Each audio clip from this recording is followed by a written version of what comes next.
Assalamualaikum warahmatullahi wabarakatuh. Perkenalkan, nama saya Nurmila Tunisa Almunadia dari Sekolah Tinggi Ilmu Ekonomi Latansa Masiroh, akuntansi semester 6A. Di sini saya ditugaskan oleh dosen audit saya untuk menjelaskan tentang pemeriksaan akuntansi kepada masyarakat awam atau orang yang belum dan tidak pernah mempelajari tentang pemeriksaan akuntansi. Jadi saya akan berbagi ilmu saya yang saya tahu tentang pemeriksaan akuntansi ini kepada adik saya yang kebetulan dia yaitu mahasiswa hukum. Jadi dia tidak pernah mempelajari tentang pemeriksaan akuntansi. Jadi saya akan sedikit berbagi ilmu yang saya dapat dari dosen saya. Mahasiswa hukum nih, pasti nggak belajar tentang audit kan? Belum belajar mungkin. Jadi kita di sini mau ngasih tahu apa sih itu audit.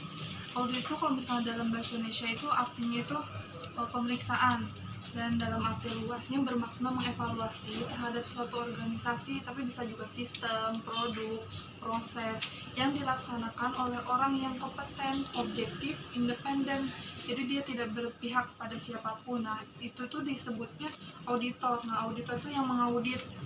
Nah, terus kalau misalnya dalam dunia bisnis itu, audit itu lebih dikenal sebagai audit laporan keuangan. Nah, yang dilakukan oleh akuntan publik. Nah, tujuannya apa sih audit itu harus ada? Soalnya buat mengetahui seberapa wajar atau seberapa layak penyajian laporan keuangan yang dibuat oleh perusahaan itu udah sesuai dengan prinsip akuntansi atau belum. Udah gitu, sini juga kan kalau misalnya auditor nih mengaudit laporan keuangan.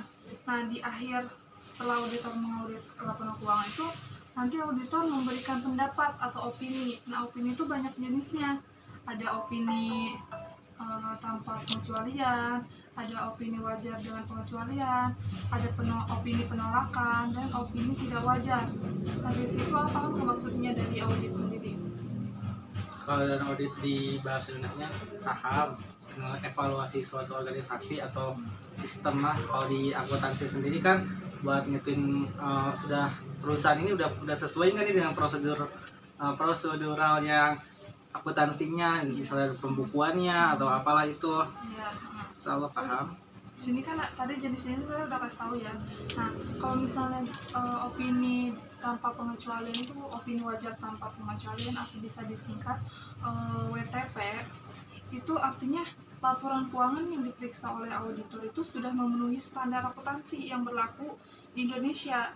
Terus transaksinya juga sudah sesuai. Nah, kalau misalnya yang dengan pengecualian, yaitu ada penyimpangan prinsip akuntansi dengan prinsip akuntansinya, tapi enggak terlalu berdampak kepada laporan keuangan secara keseluruhan. Jadi itu enggak masalah, tetap opininya nanti jadi opini dengan pengecualian.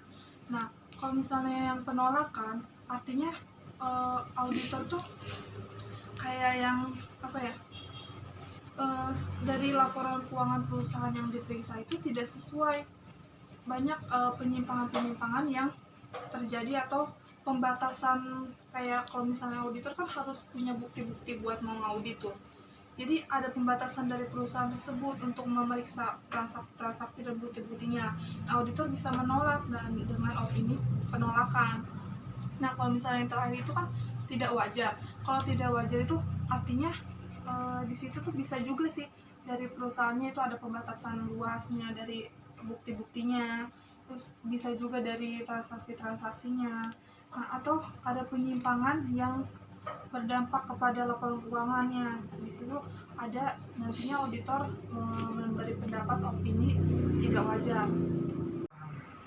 Tujuan dari mengaudit laporan keuangan untuk perusahaan itu kan buat mengetahui apakah perusahaan itu baik atau enggak, laporan keuangan itu berjalan sesuai dengan yang dia inginkan atau tidak gitu.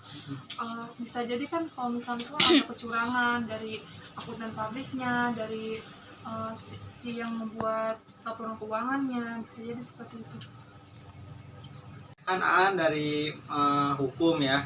Kalau dari bidang hukum itu yang audit itu ada manfaatnya nggak di bidang hukum atau di bidang misalnya bidang hukum atau bidang pemerintahannya lah kayak gitu. Ada, kalau misalnya dari bidang hukumnya itu dia kan ada hukum ahli waris kayak gitu kan. Nah di situ juga kalau misalkan perusahaan juga pasti punya harta pribadi. Nah di situ bisa yang orang yang ahli di bidang hukum tuh bisa mengurus ahli warisnya atau harta titipannya gitu.